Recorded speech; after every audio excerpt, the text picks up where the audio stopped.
Good morning, Miami Valley Church. Good morning. It's Brian and Lauren, and oh my goodness, today's going to be such a cool service. First and foremost, I think it's cool because of just how God has instilled creativity into us. Without coronavirus, I don't think this service happens at all. What is this service? This service is amazing. It is precious. It is going to be phenomenal because it is a service completely led by the Cikarang and Karawang Churches of Christ in Indonesia. And why those churches? Well, we've been supporting those churches financially for a number of years, and we have our special contribution on September 27th. So we're going to get to dive in a little bit and get to learn more about those churches today as they do the entire service. Lauren would like to share some things about why this is so special to her. Yeah, this is great because, like Brian said, the church here in the Miami Valley has supported these churches for a number of years. And it's really cool just seeing where our money goes and what God is doing in those churches. And so that money, it goes to help support the staff there and encourage the disciples and to help reach the lost that is there. And so I know God is using this money to just do amazing things. Right. And I'm so glad that we get to participate and just kind of see, like, really what's happening through the generosity and the hearts of the disciples that are here in the church in Miami Valley. Yeah. What's also amazing is we'll get a sneak peek into how God is moving in the most Muslim country in the world, Indonesia. What you're about to see, you have helped. You have contributed to helping people become Christians in a place that worships a false god. Wow, praise God. Thank you, God. Lauren and I pray this encourages your heart and your soul, and you leave so thankful. The service was organized and is going to be led by the brother who leads the Cikarang Church. His name is Anggoro, and his wife Aniki, and they have a 4-year-old son named Nikolai. So one thing I love about this and just giving to missions and to our sister churches who need support is it helps me see the New Testament, because the New Testament, you see churches are interconnected. They know each other. They know about each other. They know that there's these churches in other places, right? And just for an example, in Colossians 4, right, starting in verse 14, it says, Luke, the beloved physician, greets you, as does Demas, right? So they know Luke, they know Demas, but Luke and Demas aren't in Colossus. And then in verse 15 it says, give my greetings to the brothers at Laodicea and to Nymph and the church in her house. So apparently Nymph hosts a house church. There's a church in Laodicea. They know about these places. And then verse 16, and when this letter has been read among you, have it also read in the church of the Laodiceans, and see that you also read the letter from Laodicea. And say to Archippus, see that you fulfill the ministry that you have received in the Lord. You see, there's these relationships. There's interdependence, there's interconnection, God. The Holy Spirit is moving and building this amazing global movement that spreads the good news of Jesus. And that's what this part, the special contribution, does that. So remember, special contribution is September 27th, just 4 weeks away. And stay tuned to after the service. Lauren and I are going to share some things about how we can help prepare for special contribution on that day. Enjoy the service. Enjoy the service. Love and miss you guys. Love you guys.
pagi semua. Saya harap semuanya sehat-sehat dan menjaga kesehatan juga ya di pandemi COVID ini. Sebelum kita memulai ibadah kita, saya ajak untuk kita membacakan Mazmur dari Mazmur 51 ayat 9 sampai 15. Sembunyikanlah wajahmu terhadap dosaku. Hapuskanlah segala kesalahanku. Jadikanlah hatiku tahir ya Allah, dan perbaharuilah batinku dengan roh yang teguh. Janganlah membuang aku dari hadapanmu, dan janganlah mengambil rohmu yang kudus daripadaku. Bangkitkanlah kembali padaku kegirangan karena selamat yang daripadamu, dan lengkapilah aku dengan roh yang rela. Maka aku akan mengajarkan jalanmu kepada orang-orang yang melakukan pelanggaran, supaya orang-orang berdosa berbalik kepadamu. Lepaskanlah aku dari hutang darah, ya Allah. Allah keselamatanku, maka lidahku akan bersorak-sorai memberitakan keadilan-Mu. Ya Tuhan, bukalah bibirku supaya mulutku memberitakan puji-pujian kepadamu. Amin. Nah, kita mulai satukan hati kita untuk berdoa. Satu dalam doa. Terima kasih Allah Bapa, selamat pagi Tuhan Yesus, selamat pagi Roh Kudus, atas kemurahan kasih sayang Tuhan, memberikan kami izin Tuhan yang indah ini untuk memulai hati kami Tuhan, untuk memuliakan, memuji nama-Mu ya Bapa. Tuhan, dalam kebaktian ini Tuhan, biarlah kiranya Tuhan pimpin Tuhan setiap brother sister yang ikut andil Tuhan, untuk dari mulai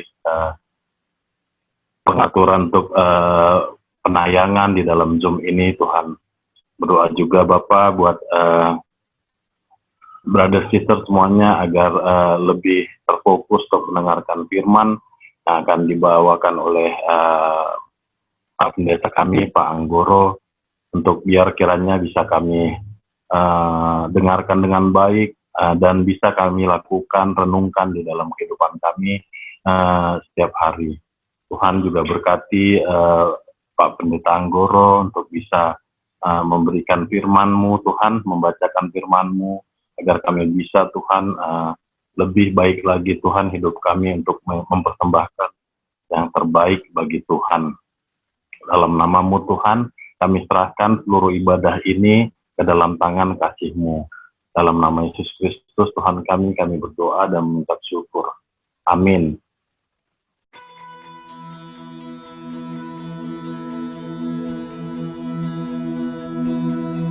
Well, I hear God singing to me. Every nation must be saved. Well, I hear God singing to me. Every challenge must be brave. Yes, I feel God's Spirit in me. Quench it not too much at stake. Yes, I hear God singing to me. Hear God sing for Jesus' sake. Hear God sing for Jesus' sake.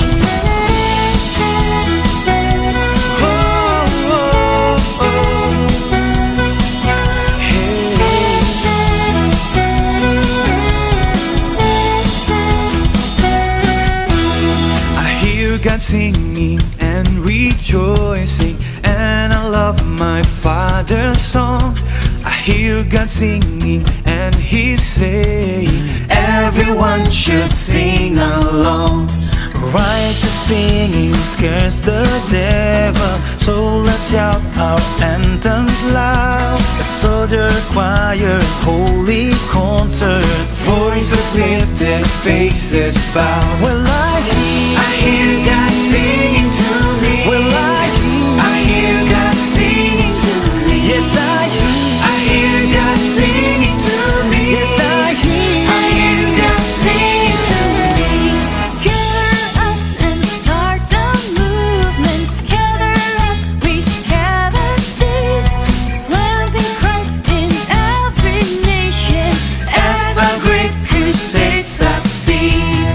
Greatest rise as we grow stronger. Gilead and for sure we win. For our battle isn't earthly. And our souls will never end. Well, I hear God singing to me. Well, I hear God singing to me. Yes, I hear God singing to me. Yes, I hear God singing to me.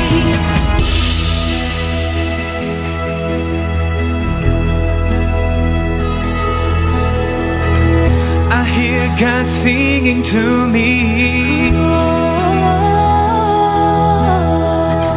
I hear God singing to me. I hear God singing to me. I hear God singing to me. I hear God singing to me. I hear God singing to me. Yes, I hear God singing to me. Yes, I hear God singing to me. Yes, I hear God singing to me. I hear God singing to me. I hear God singing to me. I hear God singing to me.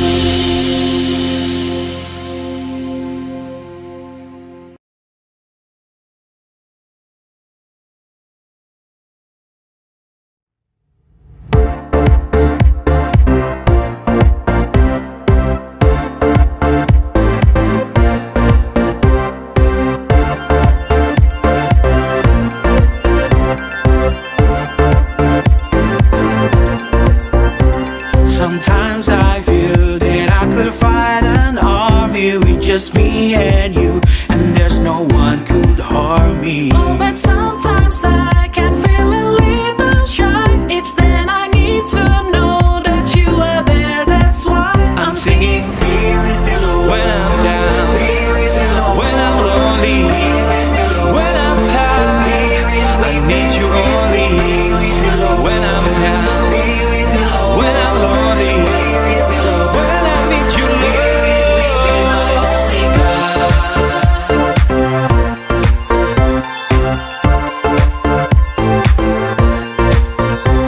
I know you said that I will not be tested more than I could bear, and that you have my best in mind with everything that ever comes my way. I know you're in control, so hear me as I pray. I'm singing when I'm down, when I'm lonely, when I'm tired.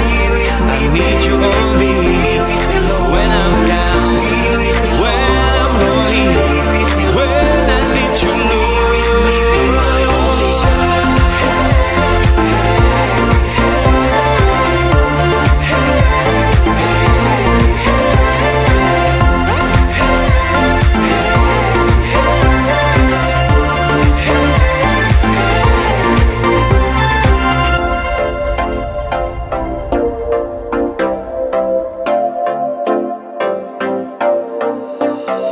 Now help me, Lord, to share what I've been given. Help me make a difference with this life I'm living. As I show my neighbor where true treasures stored, help me know you promise you'd be with me, Lord.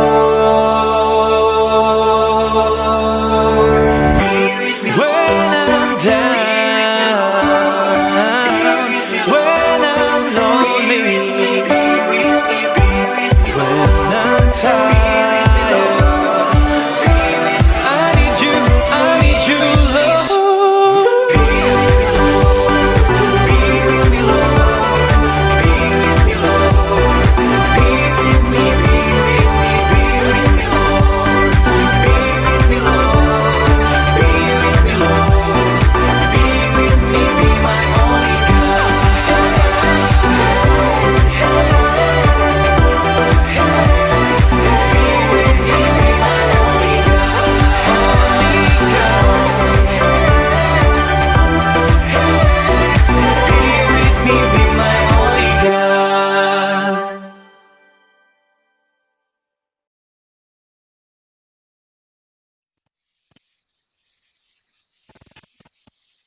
Selamat pagi jemaat. Pagi ini kita akan beribadah bersama dan kita akan mendengar firman Tuhan. Sebelumnya, mari kita berdoa. Bapa di dalam surga, terima kasih kami mengucap syukur karena pertolongan-Mu Tuhan hingga saat ini Tuhan. Kami terus bisa menjalani kehidupan kami. Sekalipun kami masih di dalam masa pandemi Tuhan. Bapa, biarlah hari-hari kami terus punya relasi yang benar dengan Engkau, dan tantangan yang kami hadapi di dalam kehidupan tidak membuat kami surut, tetapi justru kami bisa melangkah pasti di dalam kehidupan kami menjadi murid Engkau. Bapak, terima kasih Engkau telah membimbing kami, menyertai perjalanan kehidupan kami, memberikan sehat dan sukacita di dalam kehidupan kami. Engkau jagai kami pribadi lepas pribadi, bahkan keluarga kami. Bapak mengucap syukur untuk semua yang Kau lakukan, dan pagi ini Tuhan, kami siap mendengar firman-Mu, bila Engkau memakai hamba-Mu Tuhan, untuk menyampaikan kabar baik ini. Di dalam nama Tuhan Yesus Kristus, kami telah berdoa dan mengucap syukur. Amin. Pagi ini, tema kita masih sama dengan jemaat seluruh Nusantara di Indonesia. Tetapi sebelumnya, kita akan sama-sama menyambut saudara dan saudari kita yang ada di Miami Valley, di mana mereka menjadi bagian di dalam kehidupan kita di dalam misi, karena mereka telah mendukung misi kita, memberikan support mission kepada kita. Dan hari ini kita bersyukur sebagai satu jemaat di Cikarang dan juga Karawang, karena kita masih bisa menjalankan kehidupan kita sebagai seorang percaya, dan kita melakukan misi Tuhan di tempat ini. Kita akan buka bersama-sama dari 1 Timotius 4, ayat 12, sampai dengan 13. Jangan seorang pun menganggap engkau rendah karena engkau muda. Jadilah teladan bagi orang-orang percaya dalam perkataanmu, dalam tingkah lakumu, dalam kasihmu, dalam kesetiaanmu, dan dalam kesucianmu. Ini menjadi tema gereja kita di seluruh Nusantara, di seluruh Indonesia. Bagaimana kita belajar dengan pengharapan yang sama seperti apa yang disampaikan oleh Paulus kepada Timotius tentang menjadi teladan. Tentu tidak mudah untuk kita hidup menjadi teladan bagi sesama kita. Tetapi saya mau mengingatkan kita semua bahwa pengharapan ini adalah pengharapan yang baik. Bukan hanya karena Paulus mengharapkan kepada Timotius untuk melakukannya, tetapi ini adalah bagian daripada hidup kita sebagai orang percaya kepada Tuhan. Karena kita hidup di dalam contohan. Karena kita hidup di dalam keteladanan. Timotius digambarkan sebagai seorang yang masih muda. Dan dia harus memimpin jemaat di mana mereka mungkin adalah orang-orang yang lebih tua daripada Timotius. Tetapi contohan itu harus nyata di dalam kehidupan Timotius. Bagaimana dengan perkataan, bagaimana dengan tingkah laku, bagaimana dengan kasih dan kesetiaan, dan serta dalam kesucian. Biasanya contohan itu selalu diberikan oleh orang yang lebih tua atau orang yang lebih senior. Tetapi waktu kita membaca ayat ini, kita mengerti bahwa sebenarnya keteladanan tidak melulu hanya diberikan oleh mereka yang lebih tua daripada kita. Tetapi bahkan siapapun bisa memberikan keteladanan yang sama kepada siapapun. Karena inilah yang menjadi tantangan kita sebagai orang percaya, sebagai murid Yesus. Nah, saya sebutkan di sini bahwa keteladanan tidak memandang usia. Bahwa yang harus memberikan contoh hanyalah orang yang lebih tua. Tetapi keteladanan bisa dilakukan oleh siapa saja. Tentu, untuk menjadi model, tentu harus ada kualifikasi. Layak untuk disebut sebagai teladan. Nah, karena itu, hari ini saya memberikan keyakinan pada kita semua, siapapun kita, siapapun Anda, entah Anda adalah orang yang masih muda, entah Anda adalah orang yang sudah senior secara usia, tetapi mari, waktu kita hidup menjadi seorang percaya, kita dituntut, kita di-expect, kehidupan kita menjadi teladan untuk orang lain. Mengapa kita menyebut bahwa keteladanan itu perlu? Dan keteladanan itu sesuatu yang penting di dalam kehidupan Kristen, ya, bahwa kedewasaan menjadi penentu hidup dalam keteladanan. Ini seperti yang ditulis di dalam Efesus 4 ayat 11 sampai dengan 13. Dan ialah yang memberikan baik rasul-rasul maupun nabi-nabi, baik pemberita-pemberita Injil maupun gembala-gembala dan pengajar-pengajar untuk memperlengkapi orang-orang kudus bagi pekerjaan pelayanan, bagi pembangunan tubuh Kristus, sampai kita semua telah mencapai kesatuan iman dan pengetahuan yang benar tentang anak Allah, kedewasaan penuh dan tingkat pertumbuhan yang sesuai dengan kepenuhan Kristus.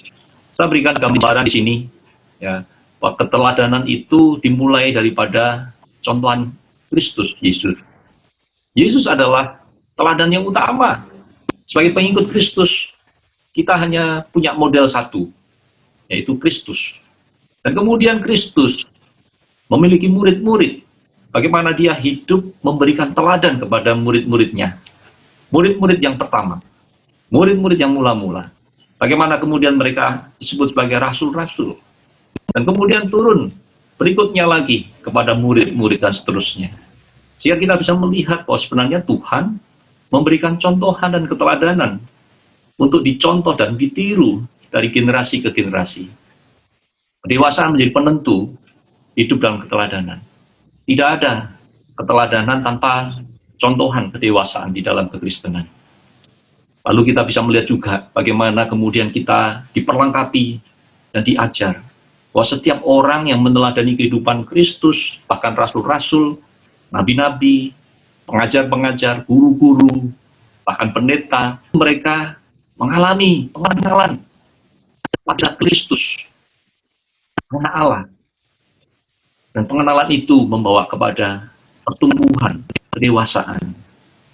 Dan akhirnya, kita bisa hidup sepenuhnya, seutuhnya menjadi seorang murid yang bersungguh-sungguh. Kristus adalah teladan hidup yang utama. Kristus adalah contohan yang utama, yang sempurna. Yohanes 13 ayat 12 sampai dengan 17. Sebab aku telah memberikan suatu teladan kepada kamu, supaya kamu juga berbuat sama seperti yang telah ku perbuat kepadamu. Di sini sangat jelas bahwa Kristus memberikan teladan, memberikan contohan. Kita bersyukur karena kita memiliki model yang sangat sempurna. Keteladanan utama yang digambarkan dalam kehidupan Kristus waktu ada di dunia, memberikan contoh yang sangat sempurna tentang kasih, tentang perbuatan kehidupan yang luar biasa. Kita hidup menjadi seorang Kristen oleh karena kita terinspirasi, karena kita mau mencontoh kehidupan Kristus di dalam kehidupan kita. Saudara, itulah mengapa kita menjadi Kristen. Itulah kita mengapa menjadi seorang murid Yesus. Karena kita hidup di dalam keteladanan.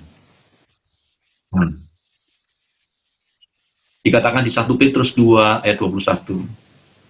Sebab untuk itulah kamu dipanggil. Karena Kristus pun telah menderita untuk kamu. Dan telah meninggalkan teladan bagimu, supaya kamu mengikuti jejaknya. Kita, sebagai murid-muridnya, menerima panggilan Kristus, bahkan untuk menderita.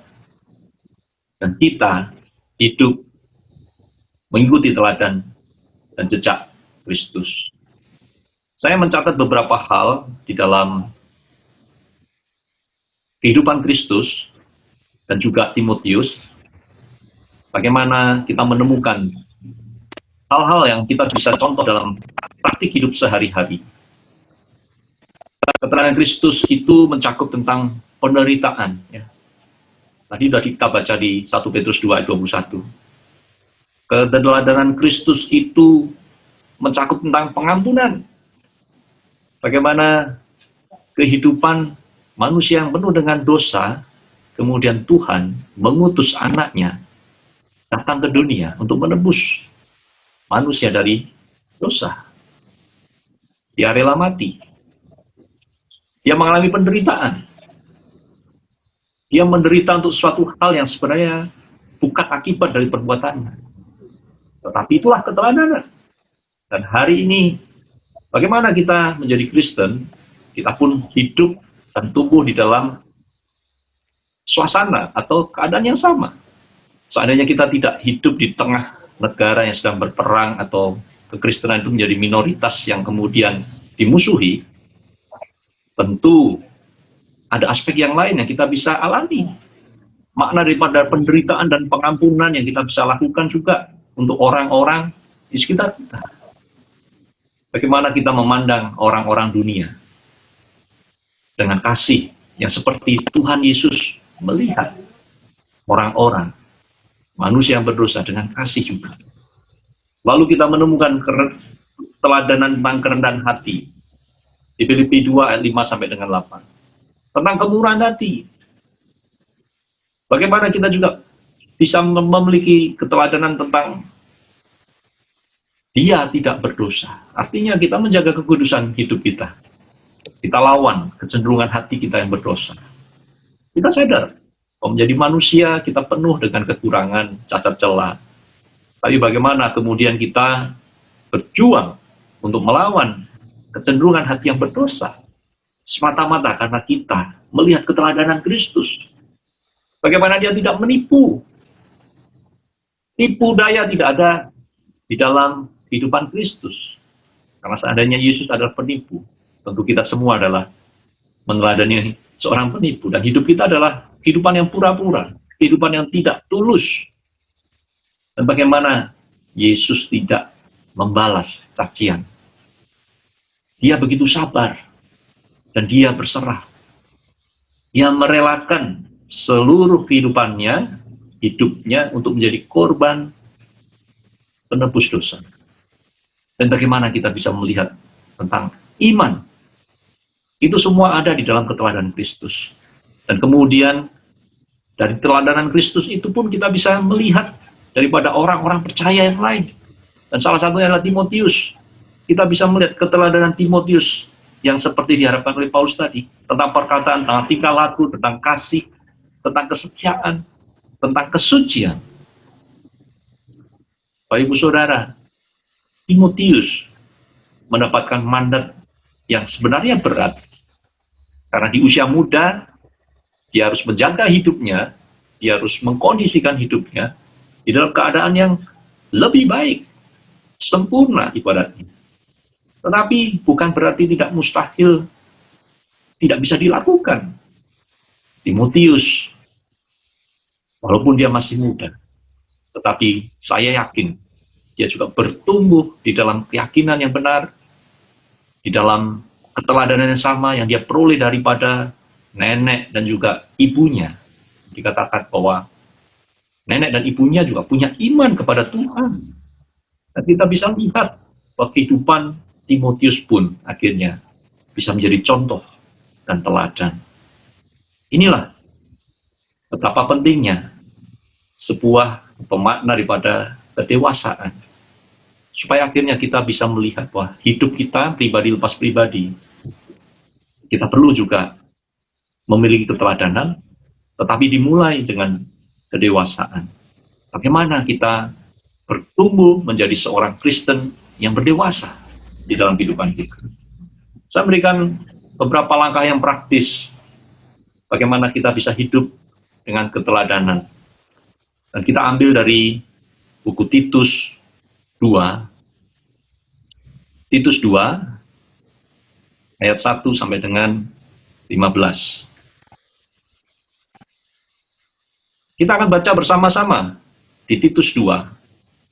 Tetapi engkau beritakanlah apa yang sesuai dengan ajaran yang sehat. Laki-laki yang tua hendaklah hidup sederhana, terhormat, bijaksana, sehat dalam iman, dalam kasih, dan dalam ketekunan. Demikian juga perempuan-perempuan yang tua, hendaklah mereka hidup sebagai orang-orang beribadah. Jangan memfitnah, jangan menjadi hamba anggur, tetapi cakap mengajarkan hal-hal yang baik.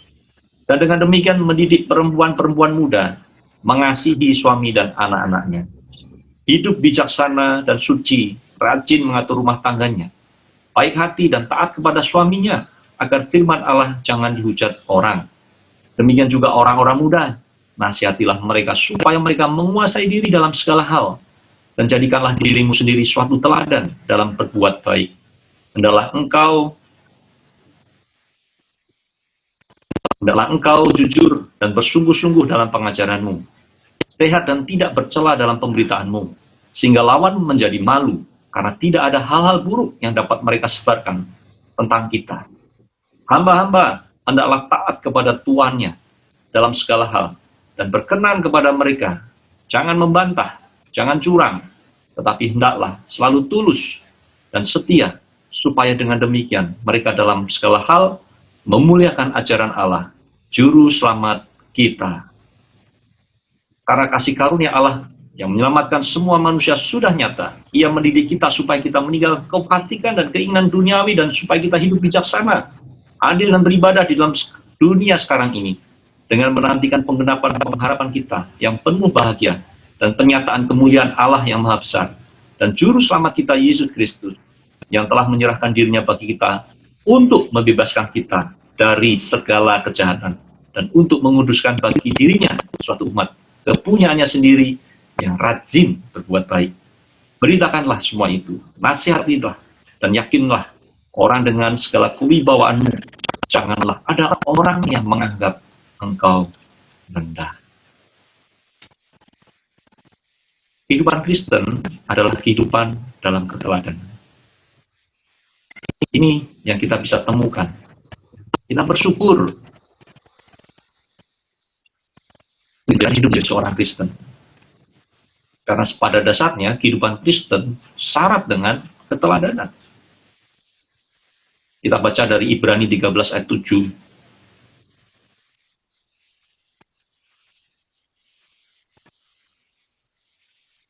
Ibrani 13 ayat 7.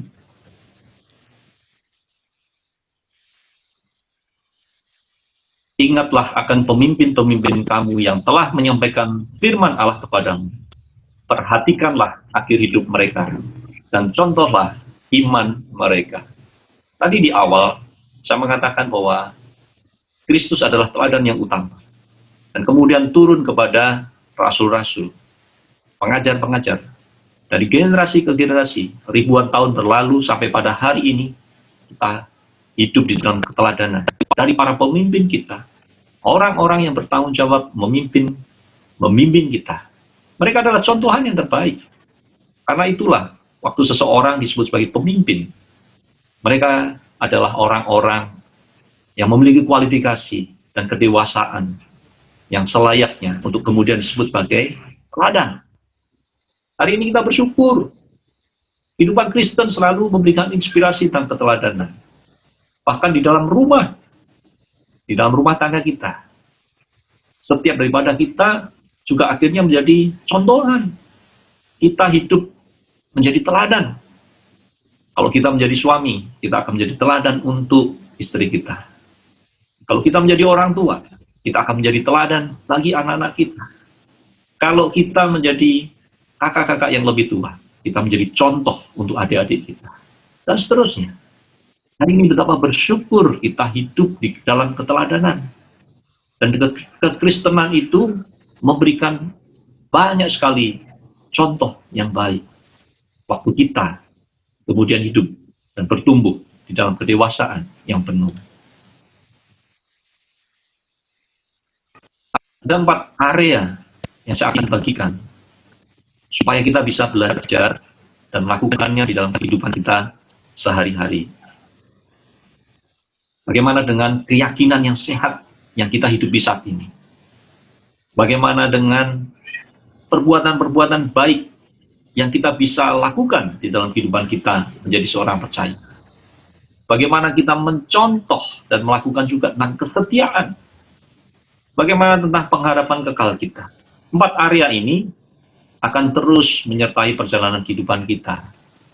Iman kita di dalam kehidupan kita sebagai seorang percaya. Yang pertama, area pertama yang seharusnya kita bertumbuh di dalam keteladanan dan menjadi contoh keteladanan dalam hidup Kristen, tentang bagaimana keyakinan yang sehat. Hari ini saya bersyukur saya menjadi seorang Kristen. Saya tidak hanya menghidupi kehidupan sebagai agama, Kristen itu sebagai agama saja, tetapi Kristen itu adalah bagian daripada kehidupan yang saya jalani. Nah, bagaimana kemudian saya ditantang untuk berani menyatakan, memberitakan dengan konsisten pengajaran-pengajaran yang sehat. Sekalipun mungkin apa yang kita jalani ini adalah berbeda dengan dunia. Saudara-saudara, bukankah hari ini seringkali kita merasa tidak mudah hidup di tengah dunia? Karena dunia memberikan nilai-nilai yang berbeda. Dunia memberikan nilai-nilai yang tidak sama. Bagaimana dengan keyakinan Kristen kita? Keyakinan Kristen yang sehat, yang didasarkan pada Injil.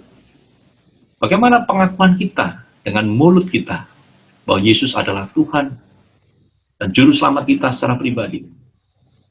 Bagaimana dengan keyakinan kita, kepercayaan kita dalam hati bahwa Allah akan membangkitkan Dia dari antara orang mati?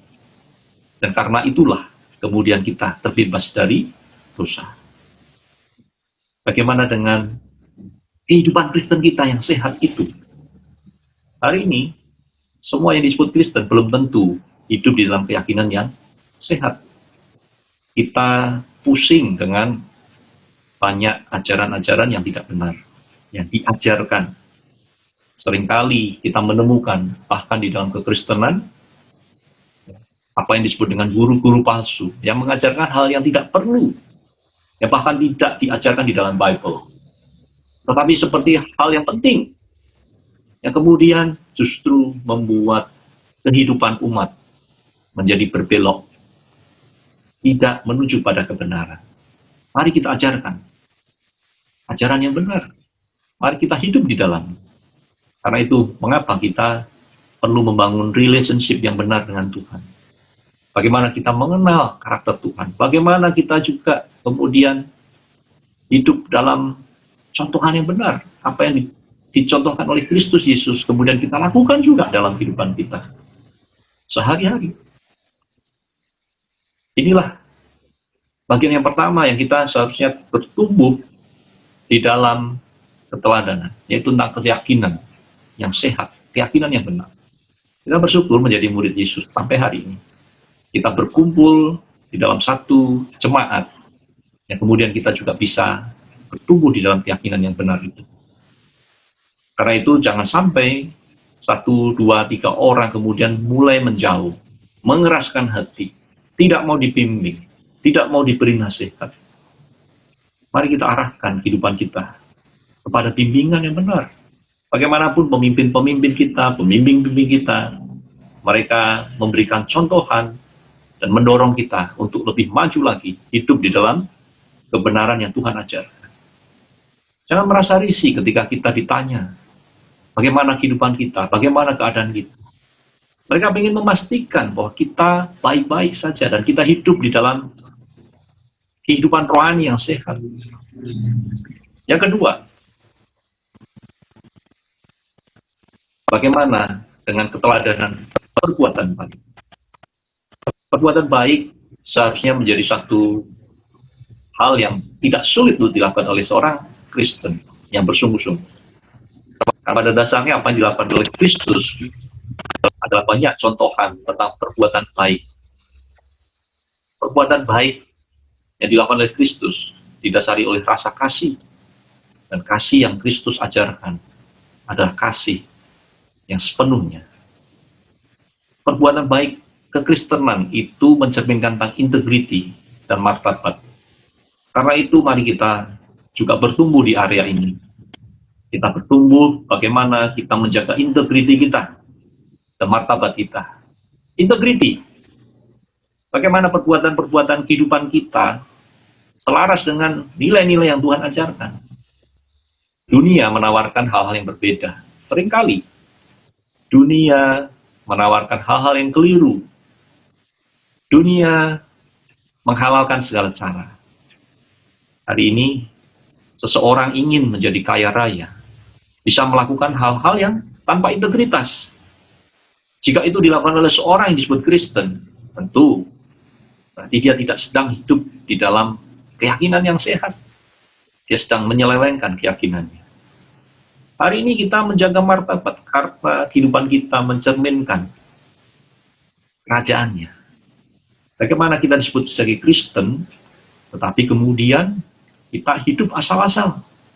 Kita hidup tidak benar. Tentu kita akan jaga martabat, nama baik.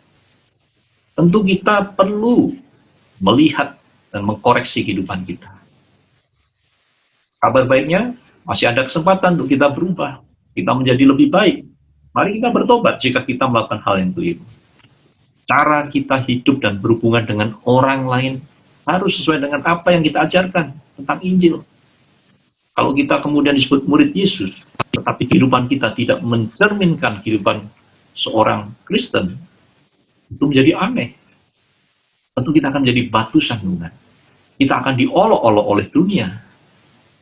Praktikan apa yang kita ajarkan. Ini paling penting.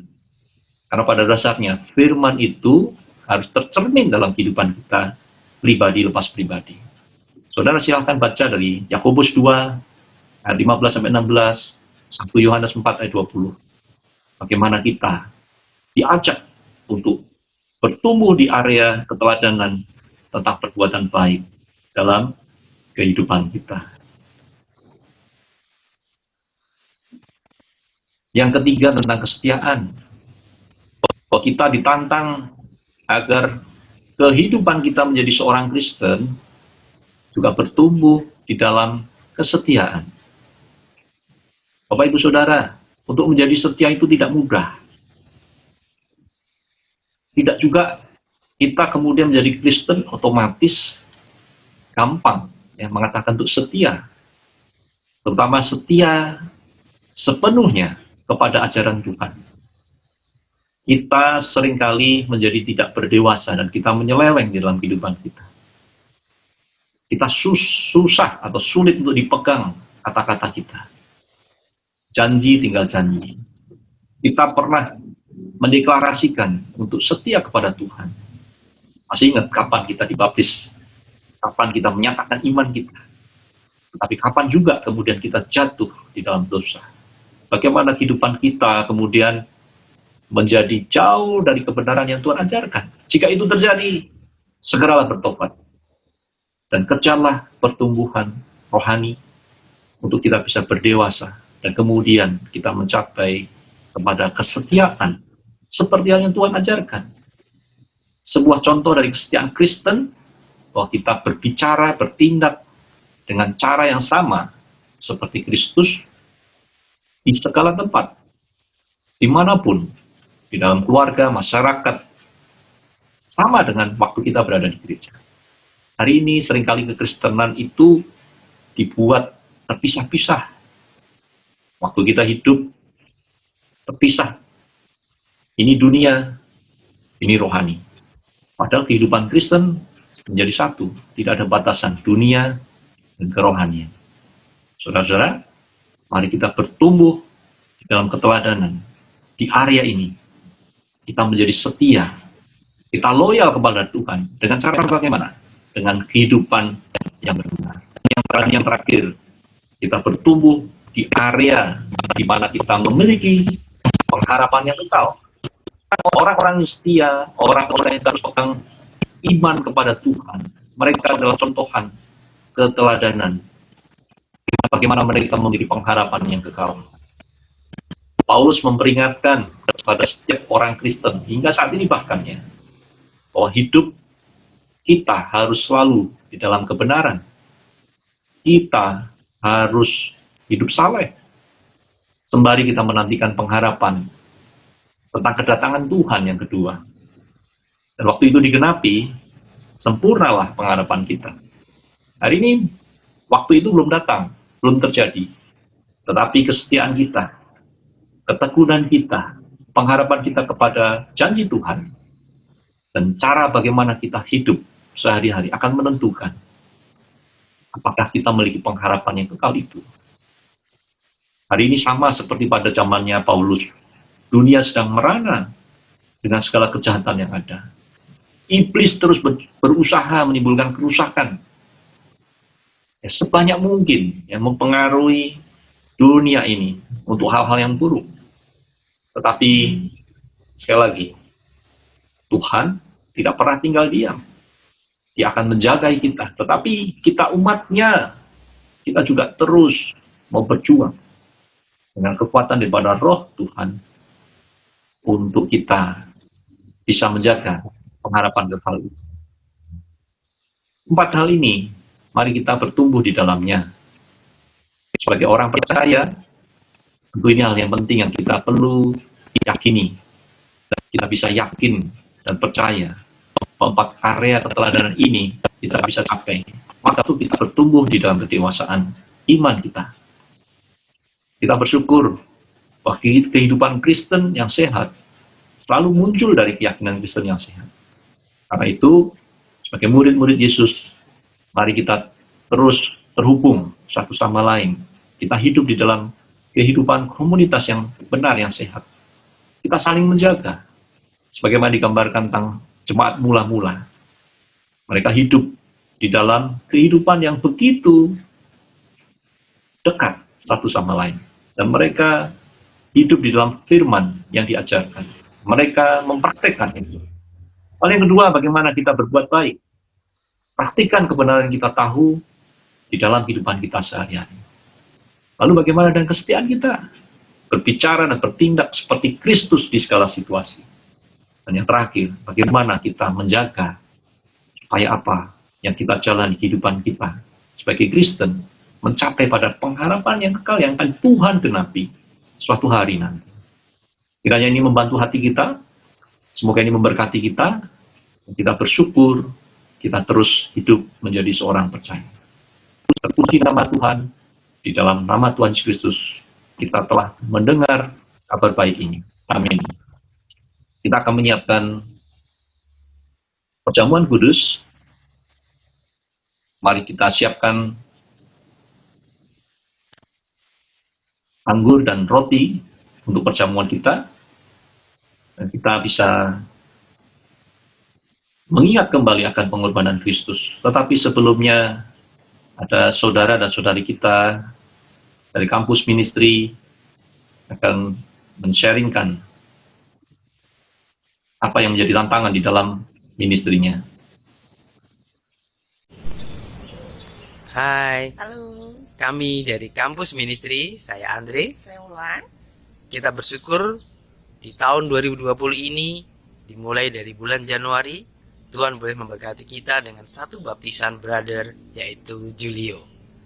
Dan pada bulan Maret, seperti yang kita ketahui, mulai pandemi COVID-19, semua anak-anak kampus pulang kampung. Dan kita juga bersyukur bahwa pada tahun ini juga ada 4 sister yang boleh wisuda, walaupun secara online juga. Dan kita juga bersyukur 1 dari ke-4 sister itu sudah mendapat pekerjaan di Cikarang, dan yang 3 masih mencari pekerjaan. Dan kita juga bersyukur pada tahun ini juga kita masih bisa fokus study, walaupun secara virtual. Yang pertama di Brothers, ada Farel, ada Andreas, dan juga ada Sam, dan saat ini ada Richardan, yaitu Tony. Dan kita juga bersyukur di sister, ada Debo, ada Anes, dan juga ada Ayu. Dan ada juga Yoyo yang ada di Qatar, Merlin. dan juga ada Merlin yang juga sudah semangat untuk mengenal Tuhan lebih dalam lagi. Dan di masa pandemi ini kita juga bersyukur secara kampus kita boleh bonding dengan Nusantara. Kita bersyukur bisa kolaborasi PDA dengan kampus dari Jakarta, dari Semarang, dari Pontianak, dari Surabaya. Kita bersyukur juga dengan kampus Depok kita bisa hangout bersama, dan kita bisa menikmati fellowship melalui virtual. Kita sangat bersyukur ini boleh membuat kita melihat bahwa kita tidak sendirian di Cikarang. yang menjadi tantangan untuk kampus saat ini, masa-masa pandemi ini, karena kebanyakan pulang kampung. Jadi hubungan antar keluarga yang belum menjadi murid. Kadang-kadang untuk melakukan ministry itu merasa kurang didukung dengan keluarga. Itu yang menjadi tantangan buat mereka. Yang kedua, tantangan untuk mengatur waktu. Dengan pandemi di rumah saja itu membuat kadang-kadang membuat mereka nyaman. Jadi waktu dihabiskan untuk nonton YouTube dan untuk melakukan bermalas-malas kayak gitu. Untuk selanjutnya tantangan untuk memenangkan jiwa. Berhubung pandemi pulang semua anak-anak kampus, jadi study pun juga pulang dan rata-rata mereka jauh dari jemaat. Itu yang menjadi tantangan buat kami. Ya, saat ini kita fokus untuk berdoa. Yang pertama, kita ingin tetap sehat selama melewati pandemi ini. Yang kedua, kuliah boleh dilancarkan, juga pekerjaan bisa dilancarkan untuk saya secara pribadi. Dan yang ketiga, kita terus bertumbuh dalam kasih walaupun secara virtual. Dan terakhir, kita ingin bertumbuh juga untuk muncul pemimpin-pemimpin baru. Terima kasih. Saya akan bacakan dari Matius 26, ayat 26, sampai dengan 28. Untuk mendasari perjamuan kudus kita, mari kita angkat roti kita. Dan ketika mereka sedang makan, Yesus mengambil roti, mengucap berkat, memecah-mecahkannya, lalu memberikannya kepada murid-muridnya, dan berkata, ambillah, makanlah, inilah tubuhku. Mari kita makan.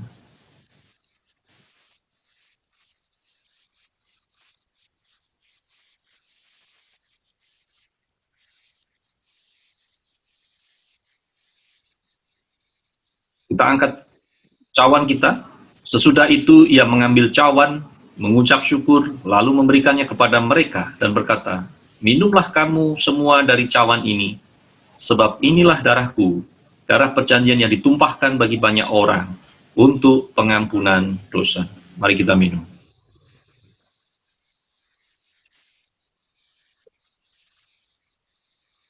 Kita berdoa. Terpuji namamu Tuhan, pagi ini kami boleh menerima pengajaran-Mu Tuhan, tentang bagaimana kami menjadi teladan. Teladan di dalam hidup kami sebagai seorang percaya, bukan tentang usia Tuhan, tetapi tentang kedewasaan. Kedewasaan iman itulah yang menentukan bagaimana kami menjaga perilaku kami, bagaimana kami hidup di dalam keyakinan yang benar dan mempraktikannya dalam kehidupan kami. Bagaimana kami bertumbuh dengan keyakinan kepada Engkau, Allah satu-satunya yang kami sembah. Bagaimana kami menerima anak-Mu menjadi Tuhan dan Juru Selamat kami pribadi. Dan keyakinan itu bertumbuh sedemikian rupa, membantu hati kami Tuhan, untuk kami menjadi kuat di dalam Engkau, sekalipun dunia penuh dengan tantangan. Terima kasih untuk contohan, teladan yang sudah Engkau ajarkan untuk kami, mulai daripada Kristus, dan bahkan sampai pada rasul-rasul, dan murid-murid, pengajar-pengajar, dan kepada kami semua, dari generasi ke generasi, hingga hari ini. Dan kami bisa belajar tentang 4 area di mana kami bisa bertumbuh di dalam keteladanan, supaya kami akhirnya terus hidup di dalam keyakinan yang sehat dan benar. Bagaimana kami mempraktikkan nilai-nilai yang Kau ajarkan di dalam firman-Mu Tuhan. Dan kami hidup di dalam pengharapan yang kekal. Bantu kami Tuhan, supaya kami terus bertahan di dalam hidup menjadi murid Engkau, dengan keyakinan penuh kepada Engkau Tuhan. Bimbing kami semua, jemaat-Mu. Di dalam nama Tuhan Yesus Kristus, kami telah berdoa dan mengucap syukur. Amin.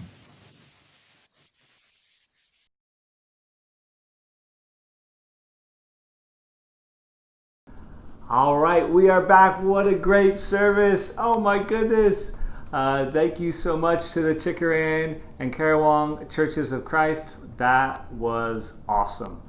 So at the beginning of the service, we said stay tuned because we're going to come back. Here we are. And what we wanted to share is just some ways that we can help our special contribution, just do a great job with it and be able to give as much as we can. So we only have 4 weeks, right? So we have a 4-week challenge for you, okay? So starting now and going to next week, which is September 5th, I believe, or so. So that's week 1, right? Yeah, now through September 5th. So this week, for the week 1 challenge, free yourself of any movie rentals or video game rentals. You know what? Any type of rental. Just free. Don't free yourself from those things. And then whatever you save because you haven't rented anything, is you can give that to special contribution. Lauren's going to give week 2. Yeah, so week 2 is from September 6th to September 12th. And that is a week free of coffee and tea. So any kind of little snacks, coffee, teas, lattes, ice creams, whatever is your kind of special treat that you get to go out and enjoy. Consider not buying that and giving that to these churches in Indonesia. Is latte coffee? Yeah. Oh, okay. No lattes. So then for week 3, free yourself of any do-it-yourself projects at home, any DIYs, any new home decor, any new projects, new stairs, new frames, new windows, new roofing, anything like that. Free yourself for a week of any DIY projects, new nails, new screws, I don't know, new tools, whatever, because you need tools to do DIYs, right? So free yourself of DIYs for that week of week 3, which is week 3 is September 13th through 19th. So free yourself of that, and whatever you save, give to special contribution to help the Chickaran and Karawang churches continue to advance the gospel. Lauren's going to share week 4. Yeah, so week 4 is September 20th through 27th. And that is free from eating out or delivery. So we have been cooking a lot since March. So just one more week of, not going out, refrain from ordering in. And that money that you save as a family, consider giving that as part of special contribution, because it's amazing. For us, it's just a small sacrifice, but these small sacrifices really do add up, and it does amazing things, especially in this part of the world. The US dollar here, it can feel, small, I can feel. But in Indonesia, what it translates to into their monetary currency, it does amazing things. Absolutely.